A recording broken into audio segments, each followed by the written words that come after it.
you guys. I want to do a quick video today. Sorry that we haven't been posting for a whole week now. I've been sick, Aurora's been sick, and we've been trying to get well, and I didn't really, want to be coughing and Aurora looking a mess on, for you guys to be watching. So we kind of took a little break because of that and been worried about our health, and so, but she's still sick. I got better, my voice is back. I think 2 weeks ago, the last video that I posted, it was when my voice was halfly gone. Not halfly, but it was gone pretty much. And yeah, now what's it called? Now I feel better. My voice is back 100%, even though it's a little bit annoying. But now I want to do a quick video. It's more of a question type of video, and about my pregnancy and being a first-time mom. My friend Marian had she had good questions, so I'm doing this video because she requested it, and I like when people request videos from me because then it shows me that you are actually wanting to watch my video and stuff like that, and I appreciate when people leave comments or leave a message on my inbox and let me know what kind of videos they want to see us do and stuff like that. So this week is just gonna be me, mostly me, and then Daniel will be in some of them. Aurora won't be in any of them because she's sick, and I really don't want to, you guys see her being sick. So she's sleeping right now, taking a nap. So let's get right into the questions. She asked me, how did I feel when I first got pregnant? How did I feel? I think that means that how did I feel? Did I feel surprised, or was I just, I don't know. But no, I felt fine with it. I was kind of surprised at first because we wanted to have kids, and we talked about it, me and Daniel, and when I got pregnant, I didn't know that I was pregnant for a while. I found out when I was 9 weeks pregnant. 9 weeks pregnant.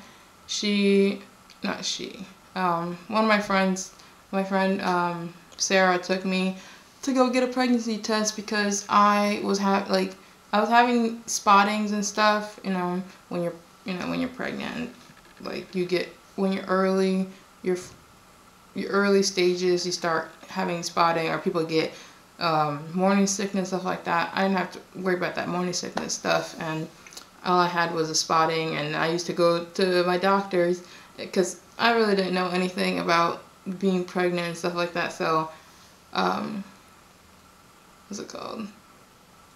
Yeah, I kept going, and they started telling me something about my kidney. I had kidney stones, and I had to wait for it to flush out, and I had just different things that I didn't really have. I just didn't take a pregnancy test, so they kept doing all these, exams and these tests, thinking that I had something different when I was just pregnant. Yeah, that's a long story, but that was the crazy moments, beginning of my pregnancy.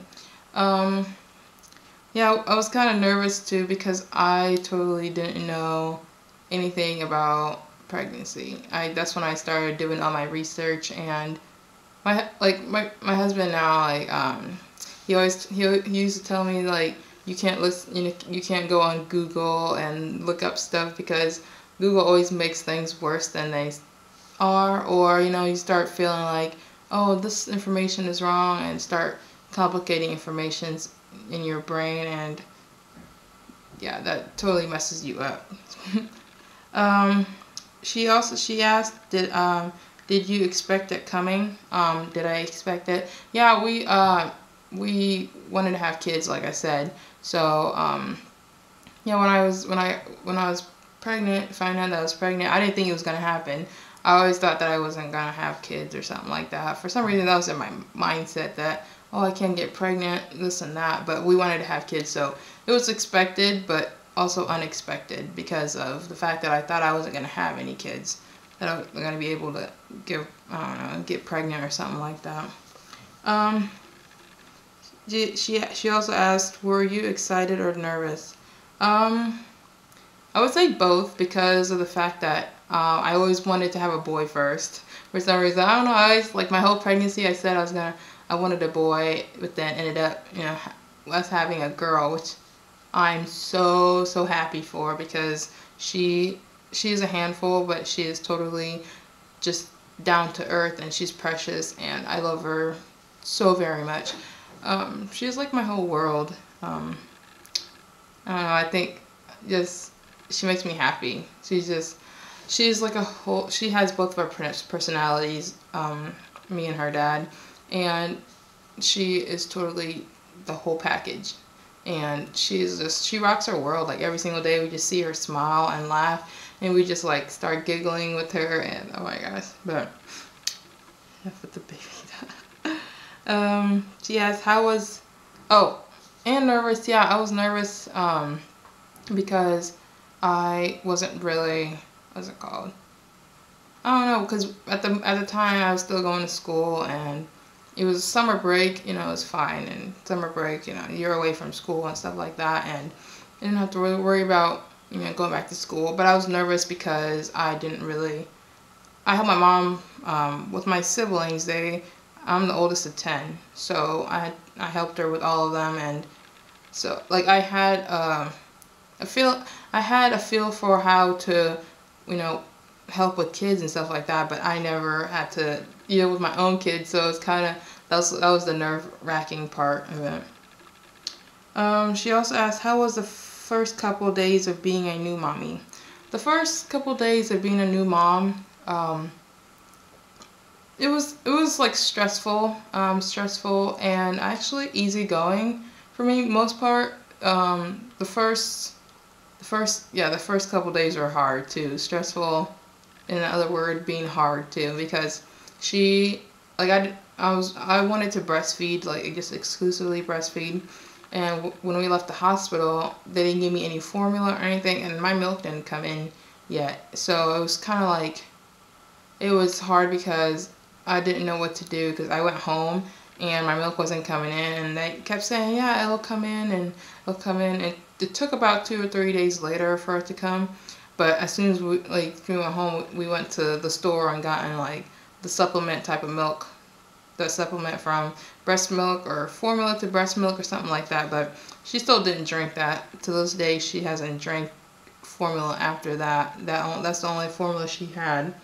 But that was stressful, and also the fact that she was crying like every hour she was crying, but she never took a pacifier. We went to Walmart and bought her a set of pacifiers, and I think that was that's the only for a whole week we had her on the pacifier because whenever she cried, like that's something that she can suck on and stuff like that. But after my milk came in, we stopped with the pacifiers and stopped with the formula, and now she's still breastfeeding. She was exclusively breastfeeding, but now she can eat food, and she likes every food that we eat. She doesn't eat baby food. She didn't eat those at all. It's just she eats mashed potatoes, spaghetti, rice, cut up chicken, pizza, whatever we have, she'll eat. So, which I like a lot, and the fact that I'm trying to stop breastfeeding her, it's not working well yet, but I'm working on it, so it's good. The other question she asked is that did you feel frustrated at times because of all the crying from a newborn at the beginning and stuff like that? Did I get frustrated? Yeah, some nights I did because it's like the crying stuff, and I'm trying because it was only me at nighttime because my husband was working. He was working second shift, so it was like me all day with her from 4:30 p.m. to 3 a.m. It was me with her, so it was kind of frustrating because sometimes I didn't really know what she was crying. I would feed her, I would burp her, make sure that she's not hungry and stuff like that. But she wouldn't go to sleep. She'll go to sleep on me, but if I put her down, she'll start crying. And then sometimes she just cried for no reason. And I didn't really know what to do, so I would just cry with her and just sit there rocking back and forth. And I mean, I got through it, but it was just the first couple weeks of, you know, being a new mom and trying to figure everything out by yourself. It's like crazy. But I kind of gotten used to it, and they started figuring out like her pattern and stuff like that. Babies have patterns on, you know, times that they would cry, you know, for hours without, you know, not knowing what's wrong with them. So she had a pattern, so I kind of gotten to know that, and I was able to figure it out. And at the time, like, it just, every night I would, you know, just do something different to solve the problem and stuff like that. But but the most time she was a pretty good baby. She would sleep, she would eat. I just enjoyed being with her every you know, step of the way. Like, now I can't believe she's like walking and running around and trying to be her own independent person. But I'm not ready for her to be her own independent person though. I think that's probably why I hold on to her breastfeeding. I still breastfeed her because of the fact that I don't want her to grow. But at the same time, she's 2017, she's gonna be 2 years old. So I kind of need to like step it up. But everybody says that when babies get tired of breastfeeding that they'll outgrow it. But I don't want her to be my, you know, for me to be breastfeeding her until she's 3. So that'd kind of be a little excessive, I think. She also asked me, how did you feel with her getting sick sometimes? When she got sick, it was kind of hard because when newborns, like, she had a hernia, like, in her belly button, where her belly button, when the baby's belly button gets fat, it's a little bit, it looks abnormal, you know. But I called the doctor and stuff like that, and they told me that it would take like a week or 2 for it to go down, and if it didn't, they would have to do a surgery when she's a little bit older, which I wasn't really like into that idea because I don't want my kid to be put under, and they do surgery and all that stuff that just throws me off, and I don't like anything about that. But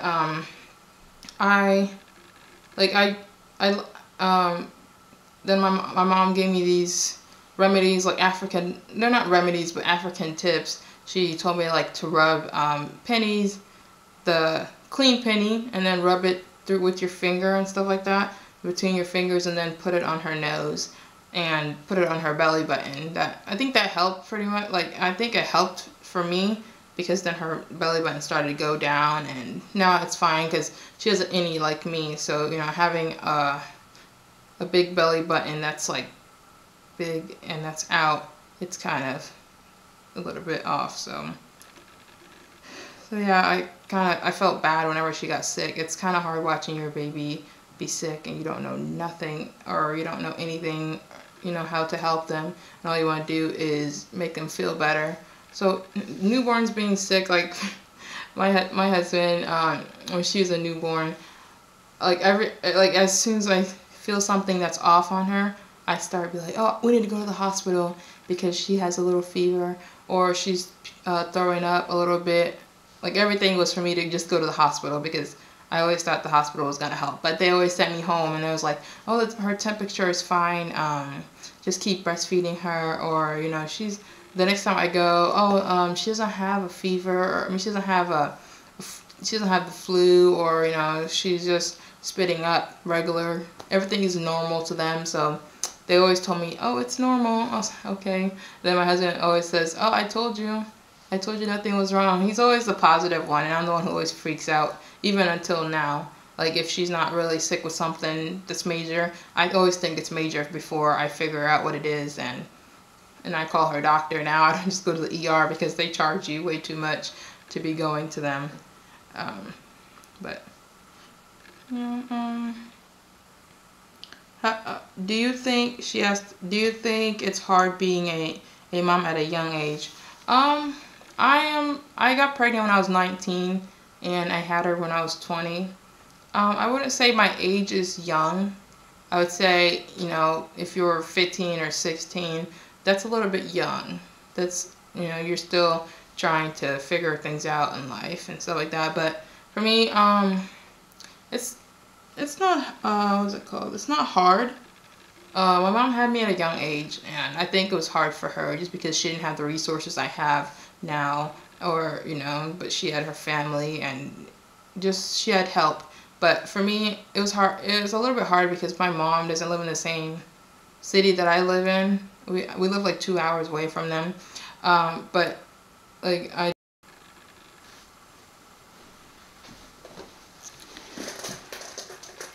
had to change the camera and stuff. But yeah, continuing from where I was at.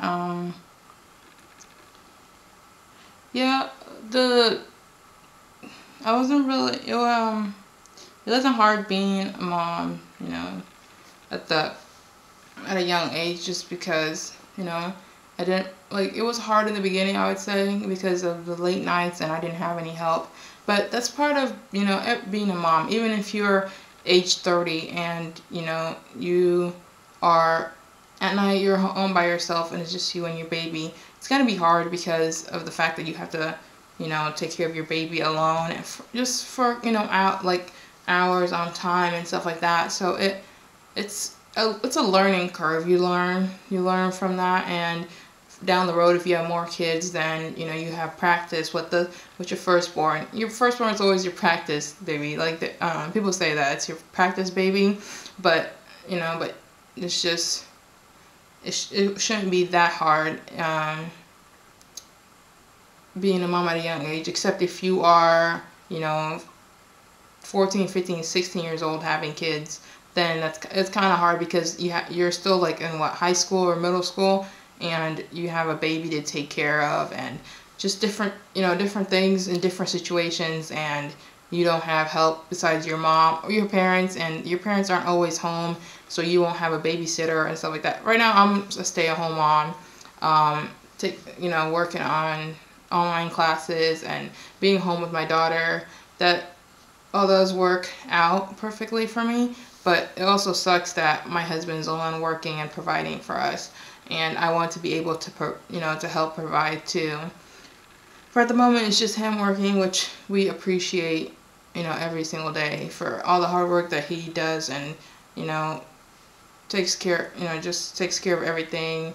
That's why we can afford a place like this and, live life, I guess. I don't know. But, the other question she asked is, why do people look down on teen moms? Like, people look down on teen moms. I don't know. I would say that it would have to be the fact that, they're still young, a little bit too young to have kids. But for me, I don't think that I was too young to have a kid. If I was ready to have a kid, I had that mindset of me already wanting to have a kid, but I didn't think I was going to be able to have a kid, and it just happened, which caught me by surprise. But if you are 13, 14, and 15, that's still a teen. Like, for me, I was 19, going to 20. When I had her, I was 20, so I'm out of the teens. But they're still, because they're still young, and they have to, they have a lot, people would say you're ruining your life, or you have a lot ahead of you. But if you are old enough to know, to know from right or wrong, or just how to say yes or no and stuff like that, and you are sexually active and you have a baby, that I don't know, I don't say that they are not ready, or people shouldn't look down on them because they made that choice. But people always mistake that for saying that those are mistakes that they made. And there's not mistakes that they made, and babies are not mistakes. They are blessings.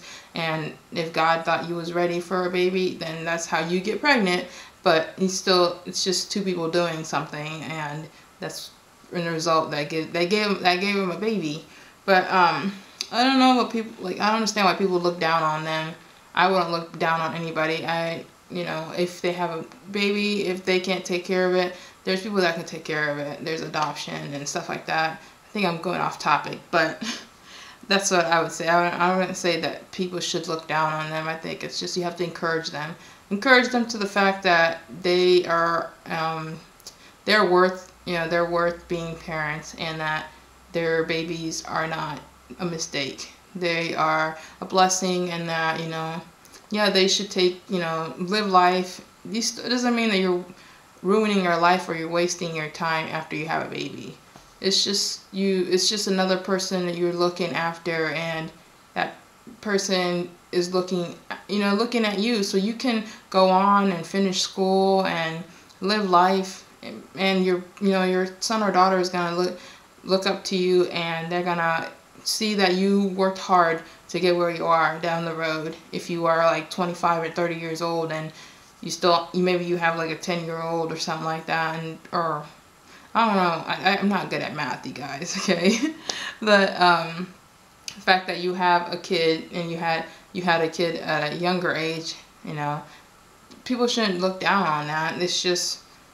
We're all human, and we all do things, that people would say regret, or I don't know, look at it being something negative, but it's not. It's just always a positive thing. But I would say that having a baby at a young age isn't really a good idea, but if you do have a baby at a young age, it's okay. It's not something that you should be looked down on. Other question she asked is, what are some difficulties you face as a mom, past and present? Do you handle criticism from others about how to do your job as a mom? How do I handle? She said, how do I handle? The difficulties that I face as a mom, I would say, is the trying to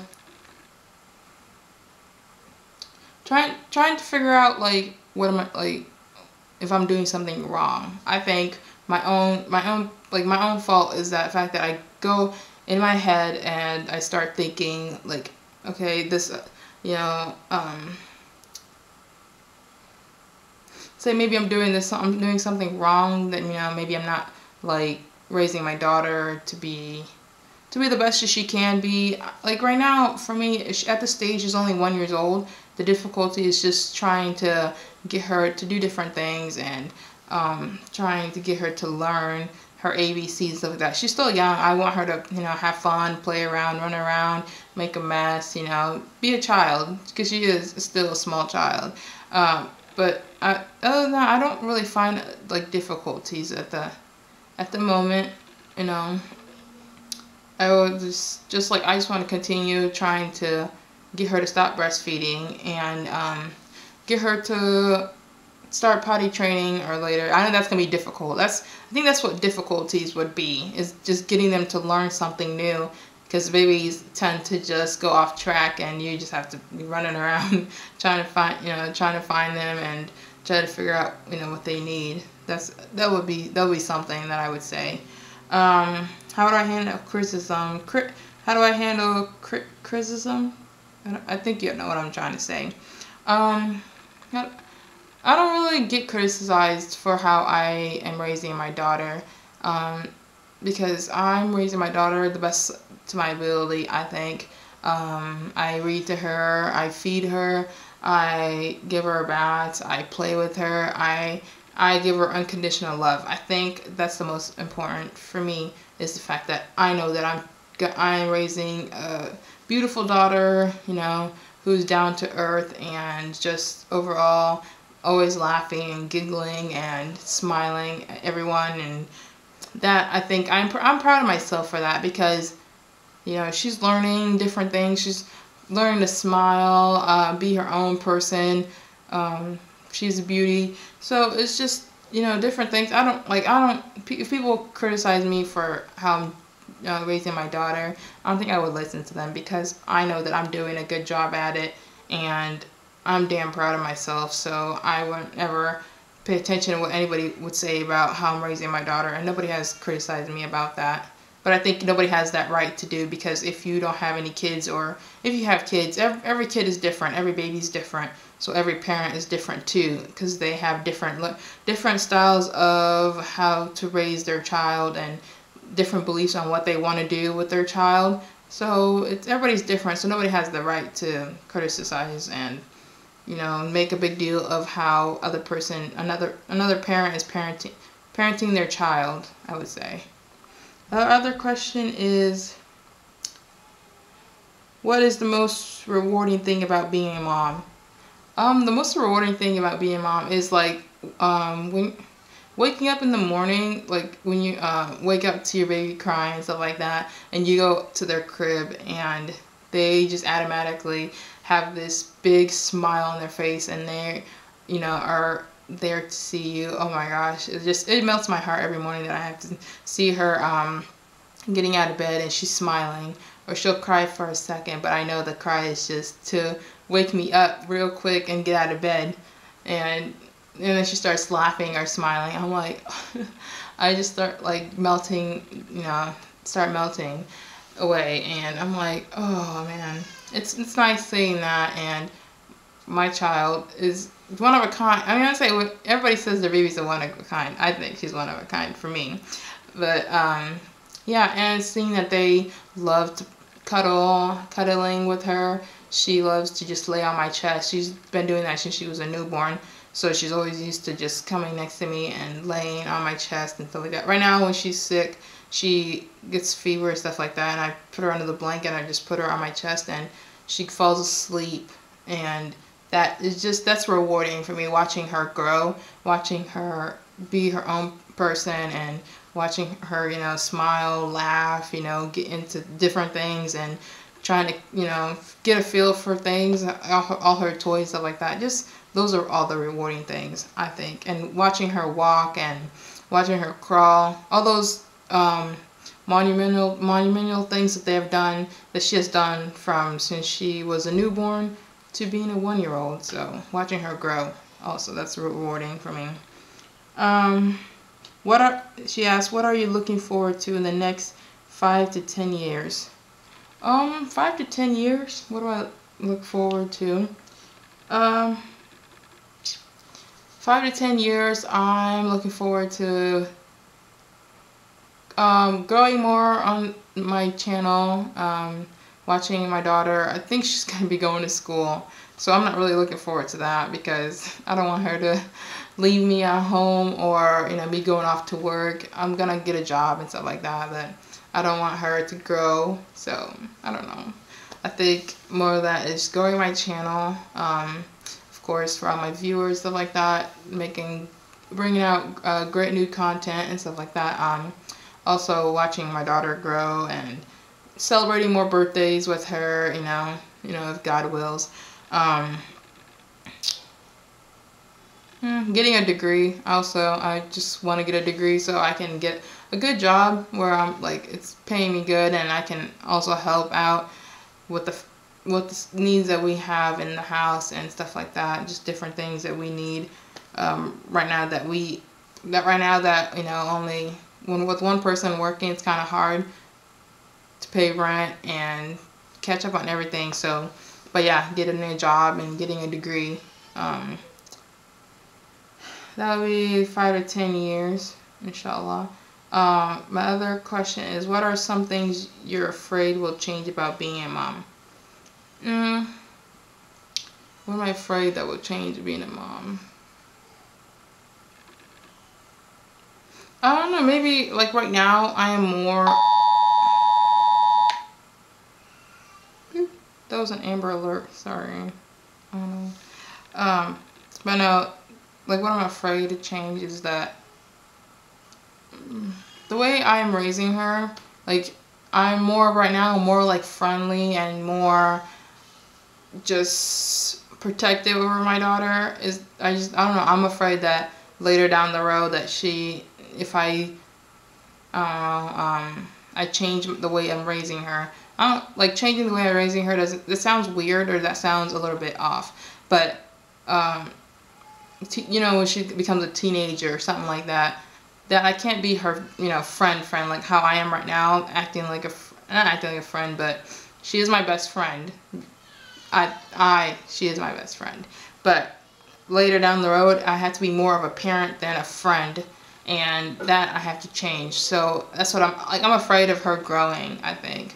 But I know that down the road we're gonna have more kids, and that, you know, I might have a new, you know, then if she becomes a teenager, then I would have another little one, and I have to worry about them too. So I don't know, it's kind of having more kids. I wouldn't be afraid of that, but it's just then I have to kind of share my love. I want to say share my love, but I'm gonna give all my kids unconditional love no matter what. But it's just if they grow and I have to change the way I am with them, and I can't be, you know, friends. You know, some parents that are friends with their kids, I don't think that's kind of, I don't know. I don't think that's kind of weird. But to me, I just want to be a mom and a friend. So I'll be both. I won't try to be just one. You know, and not discipline them and let them get away with stuff. That I won't let that go. But yeah, that's all the questions that she asked me. If you haven't already, like the video, share it, and subscribe. I promise I will have more videos coming, and we'll do couples tags and challenges. I'm trying to work on doing another video, I think later this week. Tell me pretty lies, look me in the face, tell me that you love me.